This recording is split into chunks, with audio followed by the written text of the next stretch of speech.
Maktabimiz oshxonasidagi eng mazali bulochka bu zgushonkali edi. Birga tayyorlaymiz. Bismillah. 100 gram sutga 1 choy qoshiq tuz, 2 choy qoshiq droji, 1 choy qoshiq shakar va 2 choy qoshiq unni solib, apara oshi uchun olib qo'yamiz. 300 gram unga 1 choy qoshiq droji, 1,5 ta tuxum, apara, sut, shakar hammasini solib yaxshilab aralashtiramiz.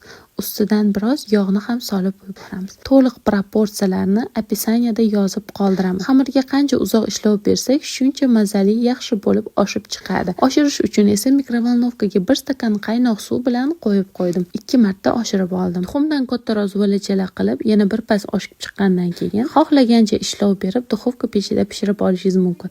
Videoga like bosish esingizdan chiqmasin. Sahifamda bundan ham oddiy va oson retseptlarni topasiz. Tuxum sarig'iga ozgina yog' aralashtirib, bulochkalarimizni ustiga surib, duxovka pechiga 40 minutga yuboramiz. 180 gradusda yumshoqqina, ustlari korechka bo'lib pishib chiqadi. Taomlar ibodatingizga quvvat bo'lsin.